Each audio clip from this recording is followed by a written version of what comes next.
Film has been a massive part of entertainment for over a century, and it's come in many different forms. There have been many different areas of film which have helped make it what it is today. Let's go back in time and look at the history of film. The very first motion picture was created in 1878, and it's called The Horse in Motion. It is a 3-second film which shows a horse galloping along a track. Even though this film is only 3 seconds long, it took a lot of effort to make.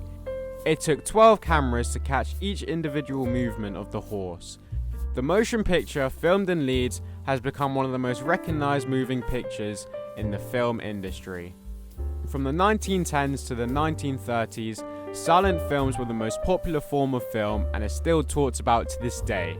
Some of the more recognized films being City Lights, Metropolis, and Passion of Joan Arc. Silent films were known for their unique way of storytelling and fast pacing. The only sound you would hear whilst watching a silent film would normally be background piano music, matching the theme of the scene. Silent films have had one of the biggest impacts to film and have helped make it what it is today. During the rise of silent film, one man in particular grew massively in popularity for his slapstick comedies from the late 1910s to mid-1930s. Charlie Chaplin was born on the 16th of April 1889 in London. He had a very rough upbringing. His father was a drunk and his mother was committed to a mental asylum when he was 14. When Charlie was 7, he and his older brother were sent to an orphanage in Hanwell, where he would live for the next 18 months of his life. Charlie Chaplin's rise to fame came when he took on the persona of the Tramp, who would appear in a majority of Chaplin's films. Even when the silent film era had finished, Charlie's career was far from it. He went on to write and star in another film classic, The Great Dictator, in 1940. Sir Charlie Chaplin is considered the most important and impactful film figure, and he has completely changed the way people see films. At the end of his career, Chaplin was given an honorary award at the 1972 Oscars. Whilst accepting his award, he received a 12-minute long standing ovation, which is the record longest for an individual.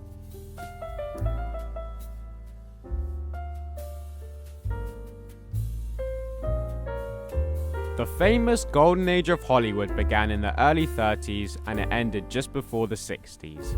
Some of the biggest Hollywood stars at this time included Marilyn Monroe, Laurence Olivier, and James Stewart.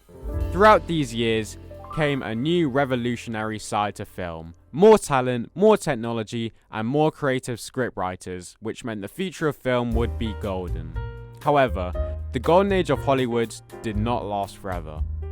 Even though the equipment used in film and film itself developed rapidly, the fall would come because of one big thing: the invention of television. The television was invented in 1927 and was becoming an increasingly popular item for people to have in their homes. This gave film big competition, and competition they could not keep up with. The Golden Age came to an end fully in the 60s, and even though it didn't last forever, it is still considered a crucial part of developing cinema. From the 60s, one director made films like nothing people had ever seen before. Stanley Kubrick, who was born on the 26th of July 1928, was never afraid to show people how imaginative he could get when it came to filmmaking. He was one of the first directors who could show a true message through film. In 1968, 2001: A Space Odyssey was released. The film would go on to be considered one of the greatest of all time, and it impacted the sci-fi genre more than any other film. In the film, Kubrick managed to tell a very unique story whilst also symbolising human evolution. Kubrick would go on to direct some of the biggest classics in the 70s and 80s, films like Barry Lyndon, A Clockwork Orange, and of course The Shining. By this time, Stanley was considered one of the biggest and most diverse directors of his time. Kubrick's final film would come in 1999 when he directed Eyes Wide Shut. After filming finished, there was a private screening of the film. When it finished, the film was cut short by 25 minutes before being released to the public. Kubrick suddenly died before the film's release on the 7th of March 1999.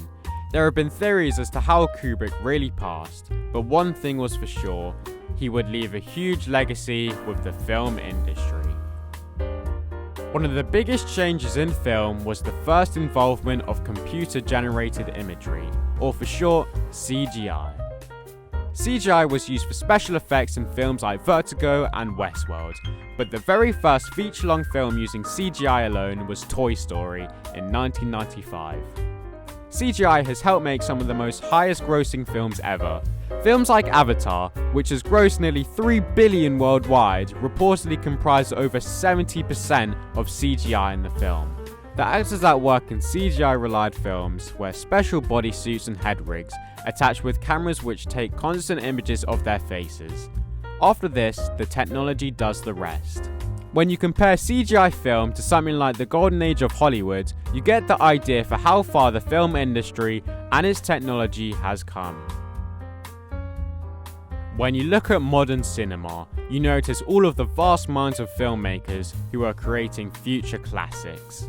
The technology currently used is only one part of how film has developed into what we have today.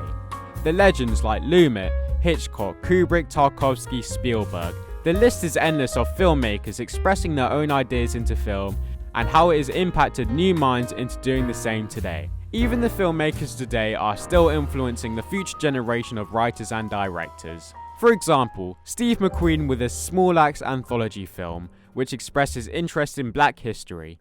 Or Christopher Nolan, who has made his own major impact on the sci-fi and action genres with his mind-bending screenplays. Every direction you look, there are new diverse amounts of film coming to our screens, and you can't help but notice the development of film itself and how far it has changed into what we have now. We can always look back at what made the biggest impacts in film history, and now we can see what will make history for the future.